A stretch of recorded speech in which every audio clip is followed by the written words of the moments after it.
gbọ́dọ̀ dùn mẹ́rin. My brother, my sister, ẹ máa ń gbọ́ o. Àlóyá ká tó gbádùn abẹ́fẹ́ o.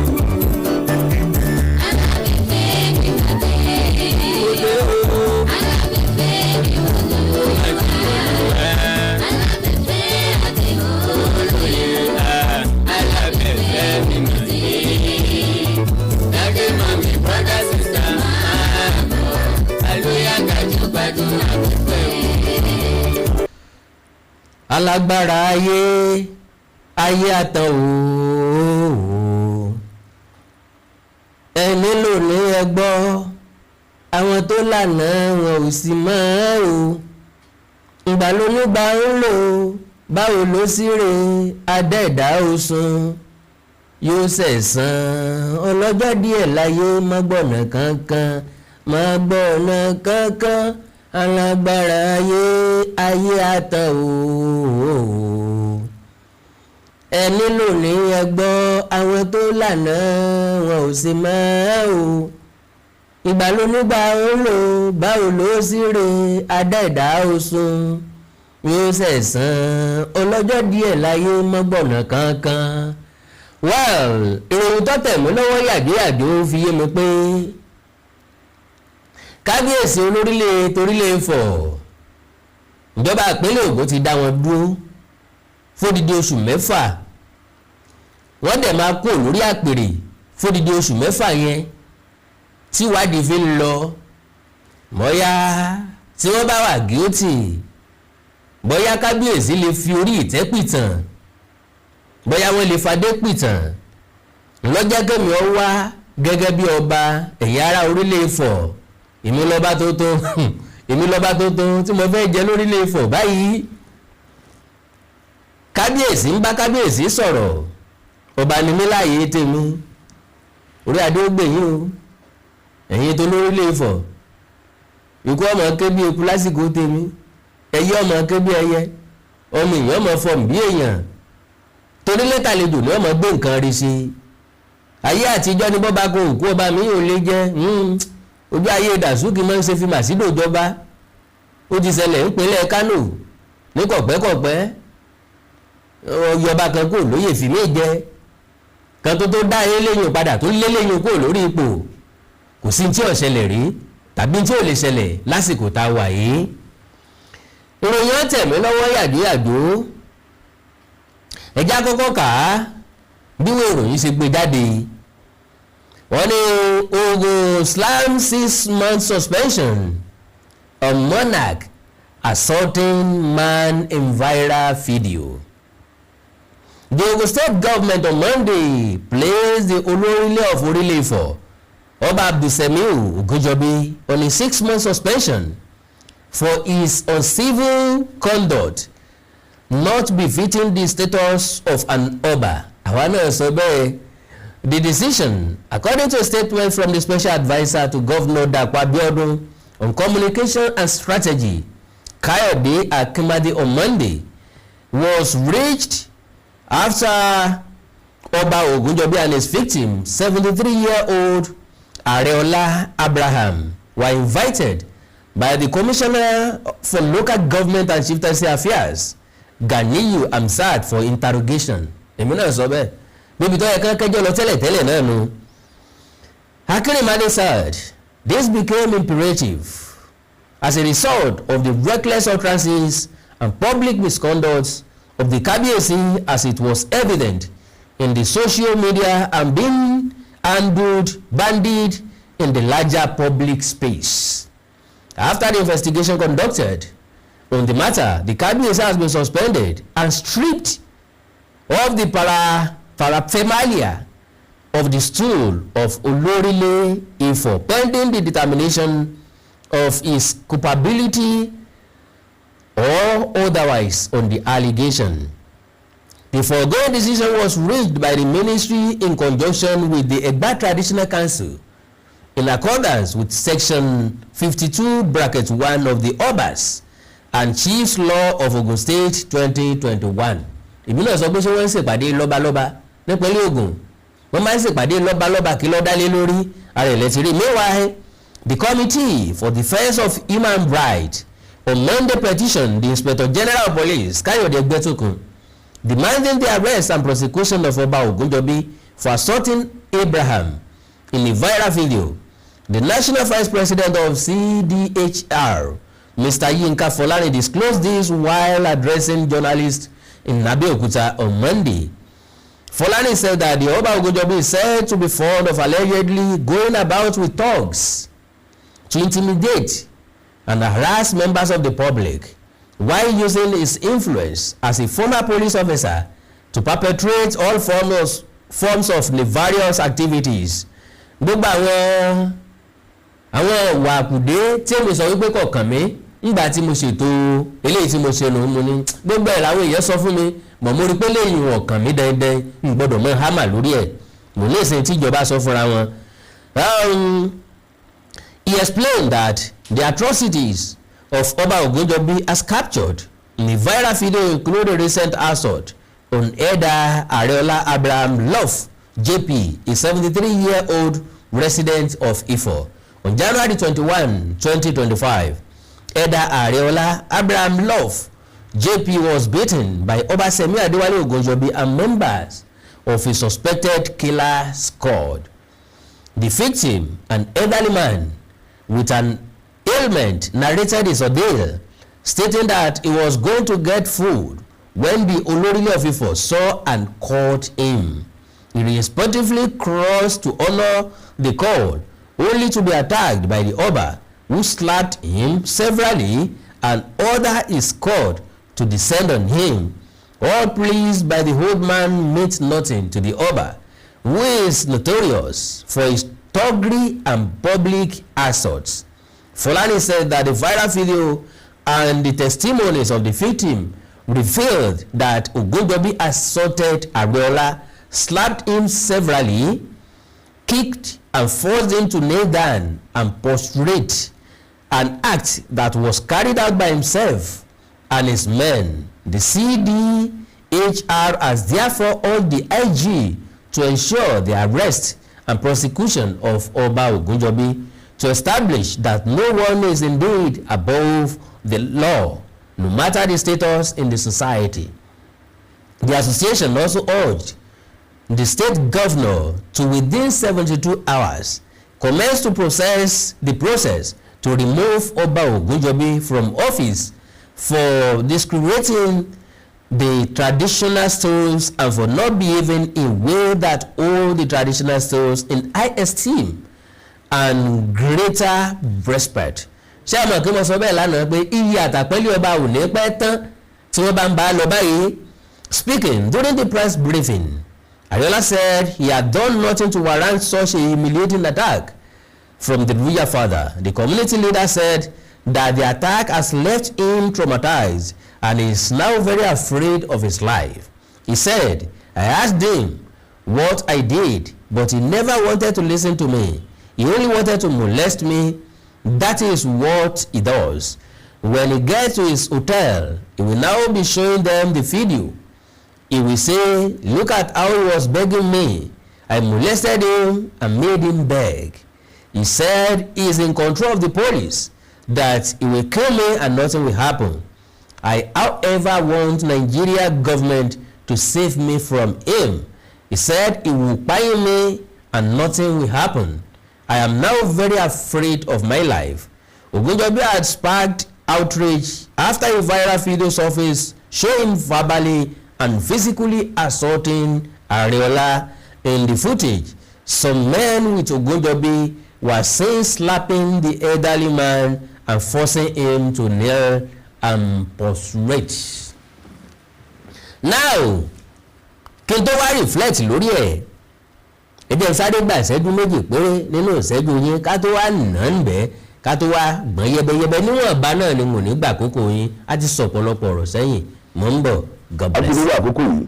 ní gbogbo kíbi jẹ́ tí ń wò mí orúkọ mi ni Olúwatóyìn Ẹgbẹ́dòkun tí gbogbo èèyàn mọ̀ sí bàbá ẹlẹ́yẹ nílùú Ọ̀yọ́. Ojú jẹ́ fi ń wò mí lónìí, ojú ọ̀wọ́n ò ní fọ́, etí jẹ́ fi ń gbọ́ mi, etí ọ̀wọ́n ò ní di ní gbogbo kíbi jẹ́ tí ń gbọ́ mi káàkiri àgbáńlá ayé. Ojú àṣà kì í rí bí, ojú àwòdì kì í rọ́nà, ojú yín ò ní rí bí. Ojú owó kì í pọ́n dáadáa, òsì epo kì í tà iná, orúkọ tá a mú sẹlẹ́dẹ̀ kì í jẹ́ kára ó ní. lágbá Elédùmarè ara ò ní gbogbo ojú tí ń wò mí lákòókò yìí o lágbá Elédùmarè ẹlẹ́yọ̀ yọ wá kúrò ní ogun o ìfákan ló ní sòsórí ọwọ́ làmú kawó kùrùkẹ́rẹ́ làásùnbàtà ẹsẹ̀ ìpàkọ́ láàfin ká tó dayangan sẹ́nu adífá fún Ọ̀rúnmìlà gbénú àwọn jàbí ọ̀pá ìrífi olúbámidí mo bá dí ológbò ṣẹ̀ṣẹ̀ bá mi ṣẹ̀ mú bá ṣẹ̀ ọ̀gẹ̀dẹ̀ àgbàgbà tó lóun ó bèlè Èdùmàrè gbìtẹ́ aṣọ rẹ̀ gbó tútú ni nínú ọkọ̀ nínú ẹ̀sìn lọmọsẹ́rẹ́ yòóyọ tiẹ̀ ti dẹ́mọ́mọ́ ẹni tí ó sàn pé ayé òní ká ìmọ̀ wọn ẹni tí ó yàn pé ayé òní ká ìmọ̀ mágbẹ̀yìn lágbà lédi ìdó ẹ̀yìn ẹgbẹ̀yìn ọ̀tá yín ẹgbẹ̀yìn ọ̀tá ilé ọ̀tá ọ̀dà mọ́níṣẹ́ ní àfà ìmọ́níṣẹ́ ní àwọn tí máa ń ṣe ni títí máa bá yàn dárò lágbà Elédùmarè gbogbo là á gbẹ̀yìn wọn o lẹ́ẹ̀kan sí fún àǹfààní ìwọ tí o bá fẹ́ béèrè nǹkan kan nípa ọ̀rọ̀ gbèsè ayé ara rẹ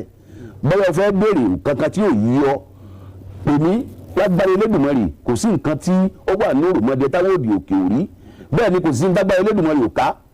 bóyá àwọn kan ló ti ń wáṣẹ́ ni lọ́gbọ́n tó ti pẹ́ ní iṣẹ́ náà ò bọ́ sí pè mí lágbára Elédùmarè tó ń gbá tó ní ọ́ láwọn yóò bọ́ sí lọ́dún tuntun ọdún tá a wà yí ọdún ayọ̀ ló jẹ́ fún gbogbo wa lágbára Elédùmarè ìwọ tó rò pé ogun kan ń bọ̀ jà kò sógun tó wà láyé tẹ́lẹ̀dùmarè ò lè ṣẹ́ kò sí gbogbo ṣe lele tó tágbára Ọlọ́run ọ̀ka gbogbo èyíkéyìí tó bá jógun pè mí gbogbo bíkíbi tó bá wà kò sí ìlú tó wà bíbì kan lọ wà tí gbogbo àwọn egbòogi títí wa ò lè débẹ̀ bóyá agbégbòogi borí omi ni o àbí agbéwọnú ọkọ̀ òfurufú ni o bóyá kò sí tó jọ ògùn tí ò ṣiṣẹ́ ewé rẹ̀ ni ò pé tó ògùn bá ṣiṣẹ́ kò síbi táyì gbé lọ jẹ́ gbọ́ fún àǹfààní ìwọ tó bá fẹ́ pè mí nọ́mbà mi ni 090 6030300508 lẹ́ẹ̀kan sí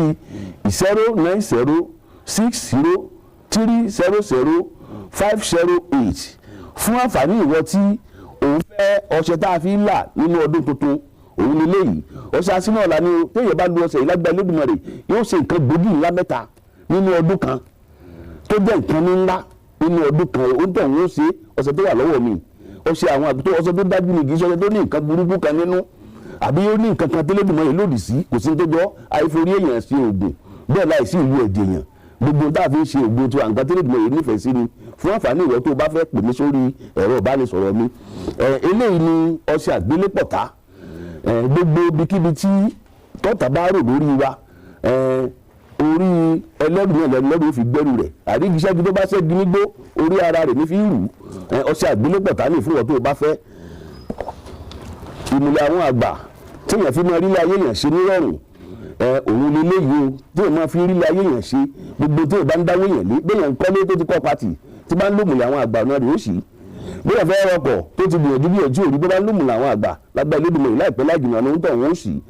ìmùlẹ̀ àwọn àgbà tó dájú òun lè léyìí ọṣẹ tá a fi wẹbi dànù ní gbogbo tí bá jẹbi nínú ayé ẹ̀dá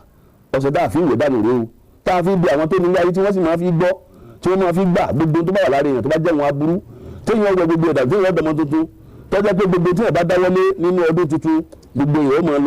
yóò máa lọ déédéé yóò máa lọ nírọ̀rùn àbí àwọn gbà o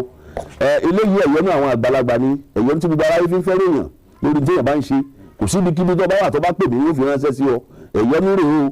lágbára Elédùmarè ayé ìyọ́nú sí wa lágbára Elédùmarè eléyìí ni àgbo ẹ̀jẹ̀ ríru ẹni tó bá ní àìsàn ẹ̀jẹ̀ ríru tó ti tọ́jú ẹ̀ tí ò lọ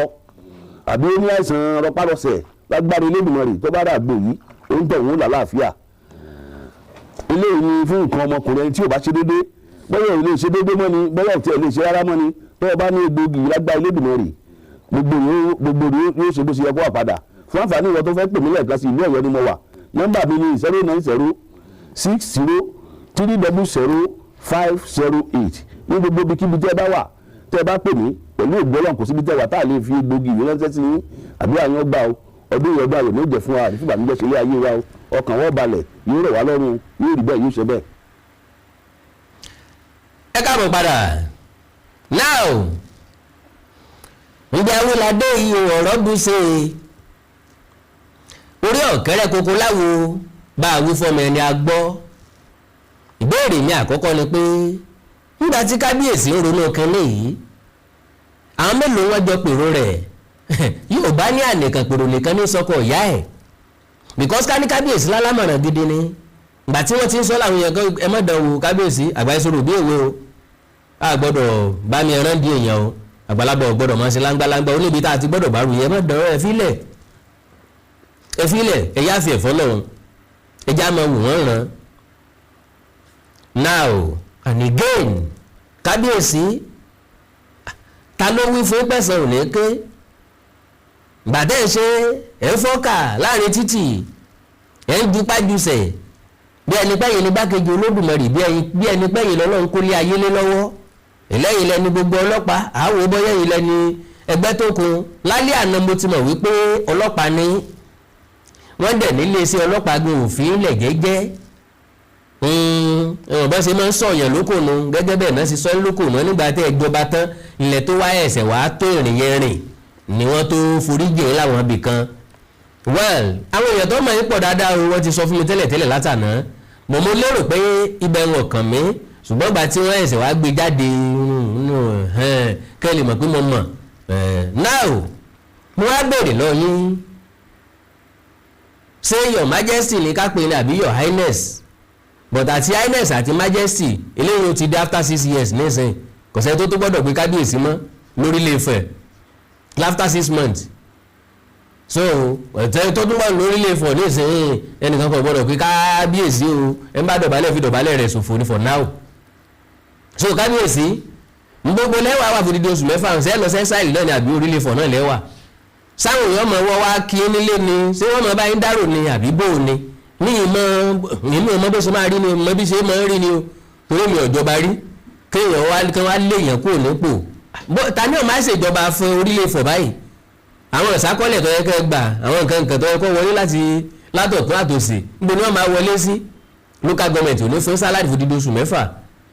wọ́n mọ̀ lágbára díẹ̀ o mo wá béèrè lọ yín sà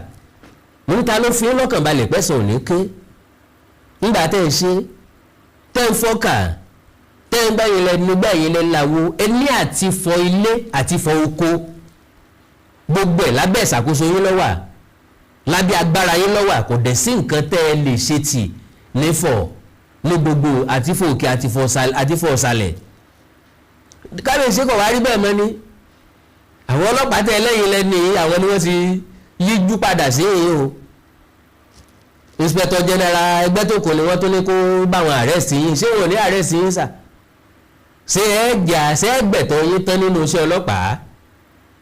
ní ṣe rí rẹ o ayé ni rọ́ máa wo ni kábíyèsí ọ̀run ògbèké awo ni èésú lè wà awo lòun náà àwọn mẹ́tẹ̀ẹ̀ta ló dín fáfá sí ilẹ̀ tí sọba àlọ́ àbọ̀ wá bá níjọ́ tí wọ́n lọ ìlú òdì kejì rèé sáwó ọkọ̀ roko ọkọ̀ darí wálé bí àdá bá roko àdá dẹ̀yìn bọ̀ oore àti bí wàá múra wọ́n láwọn ń lọ ìrìn àjò wọn ni oore àti bí ń bọ́ dà wọ́n sọ àti pé bí tẹ́ ń lọ ń dòlẹ́ padà dé wọ́n ní lílọ táwọn ń lọ àwọn padà o ìgbà táwọn dẹ̀yìn nìkan làwọn ò lè sọ torí èèyàn ní lọ́gi kọ́mọ́ padà wá hù kábíyèsí ìgbà tẹ́ ń dá máa yẹ kúnlẹ̀ tẹ́ ń da dọ̀bálẹ̀ tẹ́ ń san létí bàbá 73 years afẹ́fẹ́ lẹ̀ ń gbè nígbà náà ìjì lọ́wọ́ padà wá hù yìí he who laugh last laugh best máa yẹ tó sọ fún pé kábíyèsí ara mi ọ̀yá o ẹni gbọ́ ọba kú á ṣe ọ́ tẹ́nìkan kò ní mọ̀ ṣé èèyàn lè kú títì báwọn kí gbogbo ayé ọmọ ti sọ̀kù páyín kẹ̀tó kò ń bẹ̀ wọ́n ti gbàgbé pọ̀ bá ní wọ́n ti lù wọ́n ti dá gbogbo aṣọ kúrò lára yín wọ́n ti dáná sun yín ká ní bẹ́ẹ̀ ṣe lù ú lọ́ba ṣe wẹ́jẹ́ tó dákẹ́ bẹ̀ tó sì kú bẹ̀ níjọ́ abápawèrè látọ́ mọ̀ pọ́ lẹ́bì sóhun òbí mọ́ ni kò níyàwó àbí ọ̀lẹ́bí kọ̀ lára ìbá àti ẹ̀wá láti ìlú tó gbè tọ̀nù kódà kọ́ wá láti Kogi kọ́ wá láti Màdúgùrí ṣé kò wá lẹ́bí ni mo fi sọ wípé gbogbo àwọn tá a bá wà nípò agbára ẹjá tẹ́ díẹ̀díẹ̀ àwọn kan lọ́lànà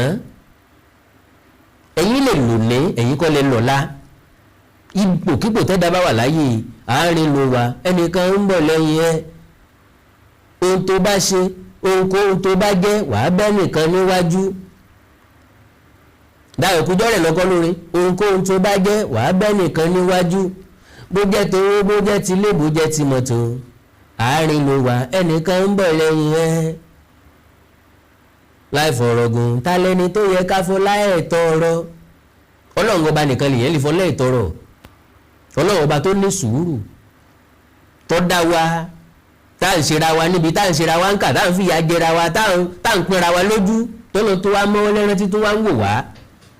mo fẹ́ kí n dàbí Jésù nínú ìwà pẹ̀lẹ́ kò sẹ́ni tó gbọ́rọ̀ ìbínú lẹ́nu rẹ̀ lẹ́kan rí kò sẹ́ni tó gbọ́rọ̀ ìbínú lẹ́nu Jésù rí. àwọn ọmọ ẹ̀yìn ẹ̀ tó gé ti àwọn alátakò rẹ̀ ní ẹ bá ti dàpá ni yóò ti dàkú mọ́gẹ́yàn lè sí ó sì tó mú etí ìwò tó lẹ̀ padà. kọ́lọ́ ń bá fi àwọn èèyàn kọ̀ọ̀kan sí Jésù láàrin wa àwọn ti pa gbogbo wa tán o. ṣe bí Jésù fi ìṣù àkàrà 2 àti ẹja wẹ́wẹ́ 5 àbẹ̀já wẹ́wẹ́ 2 àti ìṣù àkàrà 5 ó fi bá àwọn èèyàn 5,000 àwọn ilé ọ̀pá èèyàn 5,000 ó fi gbẹ́ja 2 ni kọ́lọ́ ó ṣàánú wa. so àkàndá ló rọ̀ lẹ́nu bíi tèjò mo ti ní ìwò ní fàágùn gbogbo ẹ̀yin tí orílẹ̀ Ifọ̀ kí mo dẹ́kun ọba wò náà nísìn owó àlàáfíà mú ìrùkẹ̀rẹ̀ báyìí náà làwọn ń jù tá a bá ń kíyàn orí adé ó gbè yín kábíyèsí olórílẹ̀ Ifọ̀ tàná kú ìgbà ẹ̀yin lẹ́fà pèrè lẹ̀ tá a fi gorí àpèrè wá ọlọ́run bá ń ṣe dáadáa kẹ́yìn náà ọ̀rọ̀ yìí ti dà tẹ̀ ẹ̀kọ́ gba agé tí ajá tá a gé létí tán tí ẹ̀sẹ̀ ń tọ́jú abẹ ẹ̀yin nìkan kọ́ o ẹ̀yin ọba ìpínlẹ̀ Ògùn oríṣiríṣi ẹnu ní nǹkan yìí o ẹ̀yin ọba tẹ́ wà nípínlẹ̀ Ògùn ṣe lọ́dà bẹni pé ìpínlẹ̀ Ògùn sí lára ilẹ̀ Yorùbá lára yín náà ní ṣe fẹ́ẹ̀kì wẹ́dì káàkiri fáwọn èèyàn tí ń ta àwọn obìnrin jẹ tí ń lu àwọn obìnrin jìbìtì gbogbo yín náà la fẹ́ kí gómìnà Dàpọ̀ Abíọ́dún kan bá wa rí sí ìpínlẹ̀ Ògùn nìkan kọ́ ló bá wà ìpínlẹ̀ Ògùn nìkan kọ́ ló bá wà so ẹni tí ọba tó bá jẹ kí wọ́n tètè lọ drop ipò ọba àwa tá a fẹ́ jọba àwa pọ̀ tá a yẹ lóyè tá a gún lóyè tá a ṣe gbẹ̀jẹ̀gbẹ̀jẹ̀ lórí ọba akẹ́dọ̀ ọ̀rọ̀ Awíkonko ló kọ́ mi Àjàó Àròdì mi Awíkonko aṣọ lójú ọlọ́rọ̀ ọrùn ilé fàmí lẹ́nu ya àfi tí ọba fàmí lásọ ya ló kù ìtumọ̀ náà máa ń parí pọ́lọ̀ fààyàn lásọ ya ìyẹn jẹ̀sẹ̀ gbà fàṣọ ya mọ́ra nítòsàn kò lè fàmí lẹ́nu ya because aláàtò ìlú nírú wa wà kéèyàn má rẹ ọmọ làkejì rẹ̀ jẹ làwa dúró fún gbogbo ń tẹ́ ti rí tí mo máa ń ṣe láyé mi òun náà ni pé kí rẹ̀ jẹ́ ọmọ kan nìkan bẹ́ẹ̀ bá yàn mí jẹ èmi ìbínú tèmi ìwọ́n tẹ́ bá yàn jẹ lẹ́gbẹ̀ẹ́ mi yóò dìjà ẹ like follow page mi lórí Facebook Awíkonko TV ẹ subscribe sí YouTube channel mi Awíkonko TV bẹ́ẹ̀ bá ní nǹkan pàtàkì tẹ́ fẹ́ kájọ sọ ẹ já sọ lórí WhatsApp nìkan +234 904 851 9362 +234 904 851 9362. gbogbo inú ilé tẹ́ tí ń wò mí yìí ojú inú yóò ní fọ́ tòde òní relédè yín àwọn kábíyèsí ilé ni wọ́n máa ń ṣépè fún yàn pé èèyàn ò ní jèrè ọmọ èèyàn ò ní jèrè ìyàwó èèyàn ò ní jèrè arẹ ń ṣépè fún yàn pé yóò fọ́ lójú ẹ̀ ń ṣépè fún yàn pé bí ó pa ibi ló pa kú ìgbà nǹkan ní àwọn ọ̀rọ̀ tí ò ṣe máa gbọ́ gbogbo àwọn ọ̀rọ̀ yóò yẹ fẹ́ni tó bá wà lórí adé nílò lẹ ti rọ̀ nífẹ̀ tó àtáàkì èèyàn rí nílò lẹ báwọn bloggers oríṣiríṣi bá ṣe kọlu ọ̀ni tó nílò lẹ ti rọ̀ ní tọ́ ní fèsì tọ́ ní sọ̀rọ̀ kan rárá o àwọn tó yẹ lọ́ba nu àwọn tí kò ń tọ́ sínú àwọn tá à ń wá lórí àpèrè ọba nu ọba ti gbọ́dọ̀ sọ́ra rẹ̀ dàkìtàn àtànnígbò àgbàtà Yorùbá ní tá a bá gbẹ́lẹ́ tá a gbàtà tá a bá gbálẹ́ tá a gbàtà àtànlá dorí ẹ̀ sí àtànlá kọrí ẹ̀ sí àtànlá rọ gbogbo ẹ̀ sí àwọn ọmọdé gbábúlé rí ni tí ọmọdé ọ̀sàrí lọ orí àkìtàn tí wọ́n sàrí gbọ̀nsẹ̀ bẹ́ẹ̀ náà mo ti tu tán àgínní sí Awíkonko báyìí irú Awíkonko wò lélẹ̀ ẹ láì gẹ fọ́ọ̀lù péjì mi lẹ́ẹ̀kan sí Awíkonko TV ẹ subscribe sí YouTube channel mi Awíkonko TV tẹ bá ní nǹkan pàtàkì tẹ fẹ́ kájọ sọ once again ẹ já sọ̀rọ̀ lórí WhatsApp +234 904 851 9362 mo rí pọ́pọ̀lọpọ̀ yẹn ń pè mí lórí wọ́n ń pè mí direct mi mọ́mọ́ píìkì ẹni o mo ti sọ fún o èmi ìṣẹ̀yẹ tí ké lódò tí ilé ké lẹ́rùn mi ò kí ń píìk call direct call mi ń píìkì call mi náà ráàyè láti píìk call kì í ṣe ti gbéraga mọ́mọ́ píìkì call ẹni tó bá fẹ́ bá mi sọ̀rọ̀ ẹ brief mi ní tẹ́ fẹ́ bá mi sọ lórí WhatsApp ẹ̀yin tẹ́ pè mí lórí WhatsApp lẹ́ni tí ń ráàyè píìkì ẹ̀ mo tọrọ àforíjì lọ́wọ́ yín mo wà ní conference meeting for so long ọkàn mi dẹ̀ wà ń bẹ̀ bí mo ṣe rí tó ń ríǹgì tó ń dákẹ́ yẹn but because majority àwọn tó ń pè mí lórí WhatsApp wọ́n jẹ́ àwọn dádì mi àwọn mọ́mì mi tí mo ti mọ̀ tẹ́lẹ̀ tó jẹ́ pé olólùfẹ́ mi ni wọ́n àbí kí n sọ pé family mi ni wọ́n fi mí sílẹ̀ àwọn náà pè mí but mi ráyè láti pick ẹ̀ ambọ̀sibọ́sẹ̀ tó pè mí directly nígbà tí mo láti ìbẹ̀rẹ̀ ayé mi mọ́ sọ pé ẹ já sọ̀rọ̀ lórí WhatsApp n sọ pé kẹ́ ẹ pè mí n sọ pé kéèyàn kankan pè mí God bless you ẹ já sọ̀rọ̀ lórí WhatsApp èdè àtàṣà Yorùbá ò ní wọ mi tá à ń gbìyànjú láti protect táwọn ọba aládé wọ̀nyí ń gbìyànjú láti dojú ẹ̀ délẹ̀ because àwọn lání kí wọ́n bá preserve our heritage culture and tradition mọ̀tàwọn gangan ni wọ́n ń po àṣà àti èdè àti nǹkan àjogúnbá wa náà ń pò mẹ́rùkù yìí adé lọ dánmọ́rán lórí mi adé lọ fàìn lórí mi ẹ ràdé lórí ọba mi ẹ béèrè pé ṣé wọ́n jogún ẹ̀ fún ni àbóríye lójú ọ̀nà èèlò lọ́ra adé orí mi adé ọba gangan ni so èdè àtàṣà Yorùbá ò ní wọ mi orílẹ̀-èdè Yorùbá ò ní dàrú ìlú ẹnì kọ̀ọ̀kan wa yóò tòrò mìnìmìnì àjùwà ṣe. adébíyé abẹ́fẹ́ awíkòǹkò ó tún dé lórí ìkànnì yìí o authentic Yorùbá TV YouTube channel Yorùbá Game Show onígbèmọ̀pé tẹ́ bá ti ń gba ìbéèrè lẹ́wọ̀n máa gba ẹ̀bùn owó ńlá lórí ètò yìí o onígbèmọ̀pé. adébíyé abẹ́fẹ́ awíkòǹkò gbàkúgbàkú mílíọ̀nù èdè bàbá èdè ètò tuntun tó gbé jáde nílé yìí o onígbèmọ̀pé ẹgbẹ́ tani dáhùn ìbéèrè awíkòǹkò lórí ètò onígbèmọ̀pé kó gbowó ńlá 500,000 naira Yorùbá Game Show ní ìpele jìpele nílẹ̀ Yorùbá tó ń gbélé àṣà àti ṣe orí àtàṣàyàn ọ̀rọ̀ ìbéèrè tí máa jáde lọ́lọ́kùn òjọ̀kan òun ọmọ Yorùbá àtàtà káàkiri àgbáyé ó yẹ kájọ máa kẹ́kọ̀ọ́ kájọ máa kọ́ gbọmọgbọ́n lórí ètò tí awíkòǹkò gbé kalẹ̀ lórí YouTube onígbèmọ̀pé authentic Yorùbá TV lẹ́yìn tí máa ń lò awíkòǹkò onígbèmọ̀pé ta ló ní tìpọ̀ tí ó dáhùn ìbéèrè gbogbo ńlá ìpàdé lórí ètò onígbèmọ̀pé kájọ máa fojú lóúnjẹ àyẹ̀tẹ̀ lórí YouTube channel authentic Yorùbá TV láti ìgbàdégbà.